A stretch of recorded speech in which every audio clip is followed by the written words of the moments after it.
అలాగే మరి ఇటు ఆంధ్ర చూసుకుంటే జనసేన అధినేత పవన్ కళ్యాణ్ గారు కింగ్ మేకర్గా అయ్యే ఛాన్స్ ఉందా? పవన్ కళ్యాణ్ గారు రాజకీయాలు ఇప్పుడే ఔపాసన పట్టారు. అంటే 10 సంవత్సరాలు పార్టీ పెట్టారు.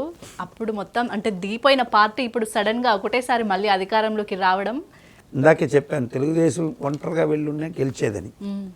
జనసేన లేకపోతే గెలవదు అని చాలామంది అనుకుంటున్నారు. అది చాలా తప్పు. జాతక బలంలో నేను చెప్తున్న ప్రకారం తెలుగుదేశం ఇండివిజువల్గా వెళ్ళి ఉంటే సక్సెస్ అయి ఉండేది. కానీ చంద్రబాబు గారికి ప్రజల్లోంచో నాయకుల నుంచో మనం గెలుస్తాం, మనకి పొత్తులొద్దు అనేటువంటి ప్రెషర్స్ వచ్చి ఉండొచ్చు. కానీ ఆయన అనేకమైనటువంటి రాజకీయ సవాళ్ళను ఎదుర్కొన్న మేధావి కాబట్టి, పైపెచ్చు అధికార పక్షం ఎవరైతే వైఎస్ఆర్సీపీ ఉందో వాళ్ళని పక్కకు పెట్టి తను నెగ్గాలి అంటే ఖచ్చితంగా కేంద్ర ప్రభుత్వ సహాయ సహకారాలు కావాల్సి వస్తాయి.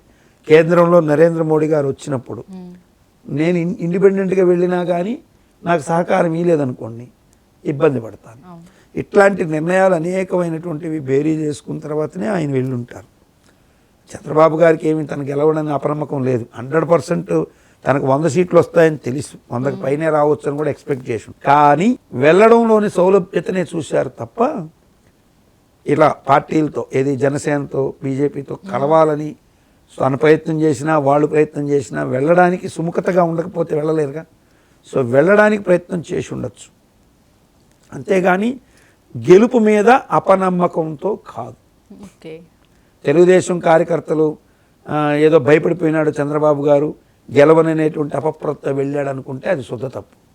గెలుస్తానని తెలిసినా రాష్ట్ర ప్రయోజనాల రీత్యా రేపు మళ్ళీ గవర్నమెంట్ ఇంకోసారి రావడానికి ఆలోచన దృష్ట్యా తను పాదుకొల్పుకొని తనకి ఒక సస్టైన్గా ఒక గట్టితనం రావడానికి ఇన్ని రకాలుగా ఆలోచించి అడుగు వేసి ఉంటారు.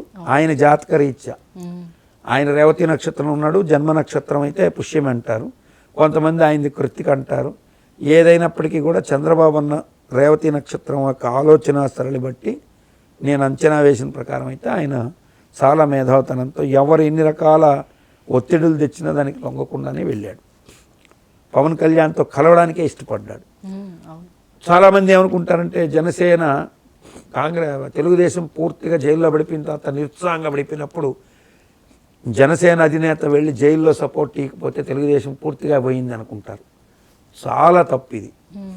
జనసేనకి ఇండిపెండెంట్గా బలం పెరిగింది వాస్తవం, కానీ ఆ ప్రభావం ఆ పార్టీని అధికారంలోకి తెచ్చేంత స్థాయిలో దానికి అంతటి శక్తి లేదు జాతకపరంగా. నిజంగా కూడా చూస్తే తెలుగుదేశంకి కావలసినంతటి కార్యవర్గం ఉంది కింద, జనసేనకు అంతటి కార్యవర్గం లేదు. లేని దాన్ని మనం ఊరికే అదే స్వయంగా చెప్పాడు. ఎవరు? పవన్ కళ్యాణ్ ఏం చెప్పాడు? మన బలం మనం గుర్తించాలి బాబు, మన బలం లేనప్పుడు మనం అట్లా అనకూడదు అన్నాడు. నిజమైనటువంటి పరిణతి చెందిన రాజకీయ నాయకుడిలాగే మాట్లాడాడు. సో వేచి చూడడం రాజకీయాల్లో ఎప్పుడు కూడా శుభమే. రెండవది, అందరూ అనుకుంటున్నట్టుగా నెట్లో చూపిస్తున్నట్టు పవన్ కళ్యాణ్ గారిది ఉత్తరాషాఢ నక్షత్రం మకర రాశి అనేది అబద్ధము. ఆయనది పుష్యమి నక్షత్రం కర్కాటక రాశి. సో చాలా ఆలోచనాపరుడు. చంద్రబాబు తర్వాత రాజకీయాల్లో ఆ పేషెన్స్ అదే పుష్యమి నక్షత్రంలో ఈయన కూడా పుట్టాడు కాబట్టి, ఒకవేళ నిజంగా చంద్రబాబు పుష్యమిలో పుట్టాడో లేదో మనకు తెలియదు. సో ఈ పుష్యమి నక్షత్రంలో ఉన్న వాళ్ళకి పేషెన్స్ ఉంటుంది. ఆ పేషెన్స్ అతనిలో ఉంది కాబట్టి ఎన్ని రకాల సవాళ్ళు ఎదురైనా నిలబడ్డాడు.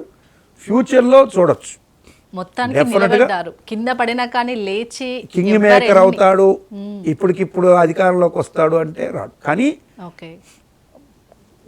ఊరికే కూర్చొని ఉంటాడు, ఏదో సపోర్ట్ ఇచ్చేసి కూర్చుంటాడని మాత్రం ఎస్టిమేట్ వేయడానికి అధికార పక్షానికి ఛాన్స్ లేదు. ఎక్కడ ఛాన్స్ దొరికితే అక్కడ నెమ్మదిగా ఒక్కొక్కరు విస్తరించుకుంటూ అక్కడ ప్రతిపక్షంలో అంతరించిపోయిన ప్రతిపక్షంలో ఉన్నటువంటి వాళ్ళని లాగడం దగ్గర నుంచి అధికార పక్షంలో ఏమైనా ఛాన్స్ ఉందా అని ఎతకడం దగ్గర నుంచి అన్ని ప్రయత్నాలు సాగుతాయి, దాంట్లో డౌట్ లేదు.